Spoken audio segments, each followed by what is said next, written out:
Students, हम बात करेंगे oxidation states of transition elements की। हम ट्रांजिशन एलिमेंट्स की एक और प्रॉपर्टी देखेंगे कि जो ऑक्सीडेशन स्टेट्स जो ट्रांजिशन एलिमेंट्स शो करते हैं वो हम देखते हैं कि वो वेरिएबल होती हैं। ठीक है, वेरिएबल होती हैं, यानी कि वेरिएबल होने का मतलब क्या है कि हमारे पास बहुत सारी आ जाती हैं। ठीक है, ऑक्सीडेशन स्टेट्स हम देखते हैं 3 और मोर हमारे पास ऑक्सीडेशन स्टेट्स आ जाती हैं। किसके लिए? ट्रांजिशन एलिमेंट्स के लिए। मोस्ट ऑफ द टाइम हम देखते हैं कि 3 और मोर होती हैं। जिस तरह से यहाँ पर हम बात करेंगे, हम देखेंगे भी किस तरह से। अब इसकी बेसिक वजह क्या होती है? इसकी बेसिक वजह ये आ जाती है कि हम देखते हैं कि जो हमारे पास एक डी ऑर्बिटल होता है जिसको हम कहते हैं कि वो हमारे पास होता है n-1, यानी कि inner to the outermost shell, जो शेल होता है उसका डी ऑर्बिटल, और जो एन एस होता है। ठीक है, एस सब शेल ऑफ कौन सा? Outermost shell. ठीक है, तो ये जो है वो इन्वॉल्व होते हैं किसमें? हम देखते हैं बॉन्डिंग में, या हम कहते हैं कि जो ऑक्सीडेशन स्टेट्स होती हैं वो इनकी वजह से आती है, क्योंकि इनमें से इलेक्ट्रॉन्स जो होते हैं वो इनके इलेक्ट्रॉन्स जो होते हैं वो इन्वॉल्व हो रहे होते हैं। ठीक है, तो हम यहाँ पर ये देखेंगे। अब ये देखें, ये जो डी है और ये जो एस है, ये जो n-1 डी है और ये जो एन एस है, इनमें क्या होता है? इनमें एनर्जी डिफरेंस जो होता है वो बहुत स्मॉल होता है। ठीक है, हम यहाँ पर लिख देते हैं स्मॉल एनर्जी डिफरेंस। स्मॉल ई लिखेंगे एनर्जी के लिए। ठीक है, डिफरेंस, स्मॉल एनर्जी डिफरेंस होता है, जिसकी वजह से हम देखते हैं कि दोनों के इलेक्ट्रॉन्स जो होते हैं वो इन्वॉल्व होते हैं बॉन्डिंग में या एक कंपाउंड की फॉर्मेशन में। ठीक है, तो अब ऐसे करते हैं कि यहाँ पर हम बात कर लेते हैं कि हमारे पास इलेक्ट्रॉनिक कन्फिगरेशन क्या होगी। ठीक है, इलेक्ट्रॉनिक कन्फिगरेशन का एक चार्ट लेकर आएंगे और यहाँ पर हम बात करेंगे फर्स्ट ट्रांजिशन सीरीज की। ये हमारे पास यहाँ पे फर्स्ट ट्रांजिशन सीरीज आ गई। ठीक है, तो इसके अंदर हम देख रहे हैं स्कैंडियम से स्टार्ट होती है और जिंक तक, ये जिंक पे ये एंड होती है।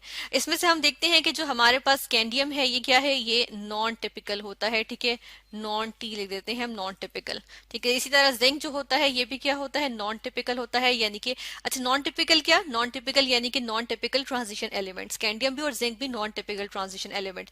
क्यों? बिकॉज हम देखते हैं कि ये हमारे पास जो होते हैं वो टिपिकल ट्रांजिशन एलिमेंट्स वाले प्रॉपर्टीज नहीं शो कर होते, इसलिए हम देखेंगे कि यहाँ पर इनकी जो है वो तीन तीन ऑक्सीडेशन स्टेट्स बेसिकली शो नहीं हो रही होती, लेकिन जितनी हो रही होती है उनको हम यहाँ पर देखेंगे और स्टडी करेंगे। तो फर्स्ट ऑफ ऑल हम यहाँ पर बात कर लेते हैं स्कैंडियम की। तो स्कैंडियम की भी हमारे पास अगर हम यहाँ पर इलेक्ट्रॉनिक कन्फिगरेशंस देखें तो हमारे पास स्कैंडियम की इलेक्ट्रॉनिक कन्फिगरेशन क्या होती है? यहाँ पर हम देखते हैं कि ये है हमारे पास 3d1 4s2।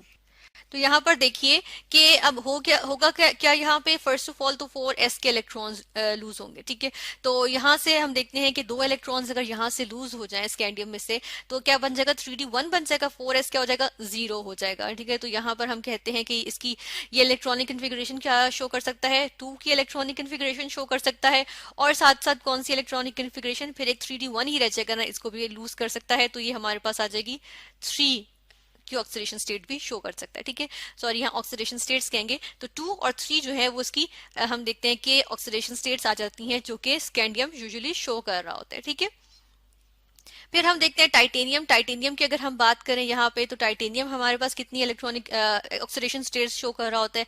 टाइटेनियम यहाँ पे देखें 4s के 2 इलेक्ट्रॉन्स लूज कर सकता है, तो ये 2 इलेक्ट्रॉन्स लूज करेगा, तो ये हमारे पास 2 आ जाएगी।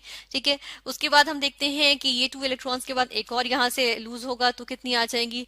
3 की ऑक्सीडेशन स्टेट भी शो हो रही होती है, और फिर हम देखते हैं कि फाइनल 1 ये भी हो जाएगा लूज, तो हम देखते हैं फोर ऑक्सीडेशन स्टेट, यानी कि नंबर 4 भी ऑक्सीडेशन स्टेट नंबर 4। ठीक है, ये भी शो होती है। ठीक है, तो इस तरह से ये हमारे पास आ जाती है। ऑक्सीडेशन नंबर जो होता है वो 4 का भी शो कर रहे होते हैं। इसके बाद हम देखेंगे यहाँ पर किसकी बात करेंगे? हम बात करेंगे वेनेडियम की। वेनेडियम को देख लेते हैं। वेनेडियम की देखेंगे इसी तरह, देखिए 2 की है तो ये भी शो करेगा। ठीक है, 2 शो करेगा, और उसके बाद फिर देखें इलेक्ट्रॉनिक कन्फिगरेशन देखें ना, तो उसमें 4s के 2 इलेक्ट्रॉन्स लूज होंगे, तो डेफिनेटली 2 जो है वो ऑक्सीडेशन नंबर ये शो करेगा ही। ठीक है, फिर एक एक इलेक्ट्रॉन यहाँ से निकालते जाएं, इसके बाद एक और निकाल दिया तो 3 की भी शो करेगा। ठीक है, इसी तरह हम देखते हैं उसके बाद फिर किसकी होगी? 4 की भी होगी, यहाँ पे 4 की ऑक्सीडेशन स्टेट भी शो करेगा, और 5। ठीक है, तो ये ऑक्सीडेशन स्टेट से शो कर रहा होगा। देन हम क्रोमियम पे आ जाते हैं। क्रोमियम की बात कर लेते हैं।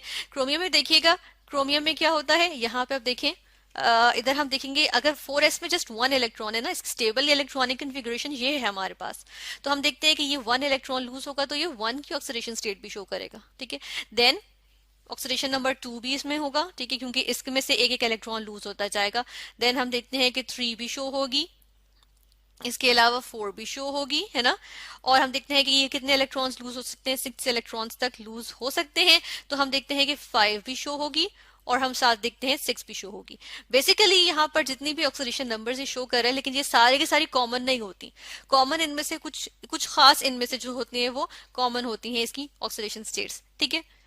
इसके बाद हम आ जाते हैं नेक्स्ट पे, और ये हमारे पास है मैंगनीज। मैंगनीज की बात करते हैं तो मैंगनीज में देखिएगा यहाँ पर कौन कौन सी शो हो सकती हैं, 2 शो होगी, ठीक है। यहाँ पे 2 ऑक्सीडेशन स्टेट शो होगी, या ऑक्सीडेशन नंबर हम कहेंगे। देन हम देखते हैं 3, 4, 5, 6, ठीक है, ये वाली भी शो होंगी। तो हम यहाँ से इसको कॉपी भी कर सकते हैं, ठीक है। इसको हम यहाँ से कॉपी कर लेते हैं, चलें। तो ये हमने यहाँ से कॉपी किया, 3, 4, 5, 6 ये भी आ गई, ठीक है। एंड देन देखें यहाँ पर, क्योंकि ये 2 इलेक्ट्रॉन्स हुए, फिर देन 3, 4, 5, 6 एंड देन 7, तो यहाँ पे ये 7th ऑक्सीडेशन स्टेट या ऑक्सीडेशन नंबर भी शो करेगा। इस तरह से आ जाएगा, ठीक है।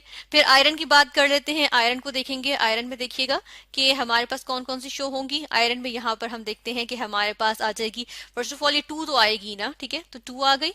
उसके बाद कौन सी आएंगी, उसके बाद हम देखते हैं यहाँ पे हमारे पास इसी तरह 3 आ जाती है, ठीक है। आयरन के लिए 3 हो गई, 4, 5, 6 ये इसके लिए आ जाएंगी, ठीक है। इस तरह से आ जाएंगी। लेकिन जो यहाँ पर स्टेबल होती है, तो देखें हम आयरन 2 यानी फेरस आयन और आयरन 3 फेरिक आयन, इनकी हम ज्यादातर बात कर रहे होते हैं, ठीक है। इसके बाद हम आ जाएंगे कोबाल्ट पे। कोबाल्ट की बात करेंगे। कोबाल्ट के लिए देखिएगा यहाँ पर हमारे पास कोबाल्ट के लिए क्या क्या होती है। एक तो हमारे पास आ जाती है 2, ठीक है, ये इलेक्ट्रॉन्स लूज होने की वजह से। उसके अलावा हम देखते हैं कि इसके लिए भी आ जाती है हमारे पास 3 एंड देन 4, ठीक है। कोबाल्ट के लिए 4 भी होता है ऑक्सीडेशन नंबर, और देन 5 भी होता है, ठीक है। फिर इसके बाद हम आ जाते हैं निकल पे। निकल के लिए, निकल पे की अगर हम बात करें तो हम देखते हैं कि यहाँ पर इसकी कौन कौन सी ऑक्सीडेशन स्टेट शो होती हैं। इसके लिए भी देखें, पहले तो 2 की ऑक्सीडेशन स्टेट होगी, ठीक है। देन हम देखते हैं कि और कौन कौन सी होगी। यहाँ पर हमारे पास आ जाती है जो अब अनपेयर्ड इलेक्ट्रॉन्स है ना, ये रिमूव हो सकते हैं। तो हम देखें यहाँ पर भी यही हुआ है, ठीक है, अनपेयर्ड इलेक्ट्रॉन्स रिमूव हो सकते हैं। अनपेयर्ड तो हम देख रहे हैं नंबर ऑफ अनपेयर्ड इलेक्ट्रॉन्स जो है वो डिक्रीज करता चला जा रहा है। तो अब हमारे पास देखें ये 2 इलेक्ट्रॉन्स लूज हुए, फिर इसमें से हमारे पास जो अनपेयर्ड है 1, 2, ठीक है। अगर एक इलेक्ट्रॉन लूज होगा तो कितने हो जाएंगे, 3 ऑक्सीडेशन नंबर होगा, ठीक है, ऑक्सीडेशन नंबर 3।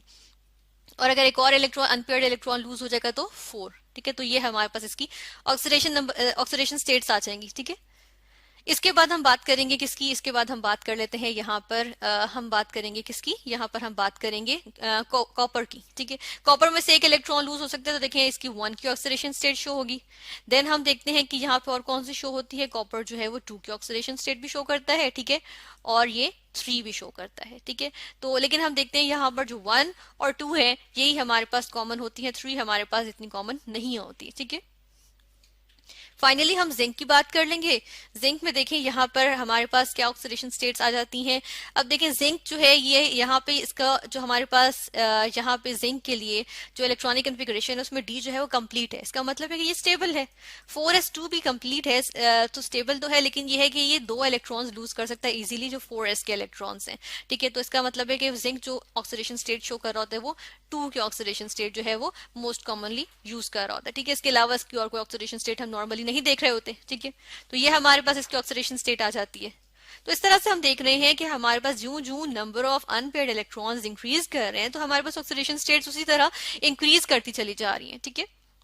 जिस तरह मैंगनीज के लिए देखें, मैंगनीज के लिए हमारे पास highest number of oxidation states आ रही हैं कि देखिए यहाँ पर 7 तक जा रहे हैं, ठीक है। इसी तरह क्रोमियम में भी अनपेयर्ड इलेक्ट्रॉन्स बहुत सारे हैं, तो इसमें भी हमारे पास जो है वो 6 जो है वो ऑक्सीडेशन स्टेट्स, और इस तरह मैंगनीज में भी 6 ऑक्सीडेशन स्टेट्स हमारे पास आ रही हैं, ठीक है। तो हमारे पास वेरिएबल ऑक्सीडेशन स्टेट्स। अब देखें non typical transition element scandium, इसके लिए just two variable oxidation states हैं, जस्ट 2 ऑक्सीडेशन स्टेट्स हैं। इसी तरह non typical transition element zinc के लिए हमारे पास जस्ट 1 है। लेकिन देखिए बाकी जितने भी टाइटेनियम से कॉपर तक इनमें क्या आ रही हैं, इनमें हमारे पास जो हमारे पास इलेक्ट्रॉनिक कन्फिगरेशन की वजह से हमारे पास जो ऑक्सीडेशन स्टेट्स आ रही है वो 3 या 3 से ज्यादा आ रही हैं, ठीक है। और हम देख रहे हैं कि वो इंक्रीज करती हैं जब number of unpaired electrons in D orbital increase कर रहे हैं, तो उसके साथ वो भी इंक्रीज कर रहे हैं।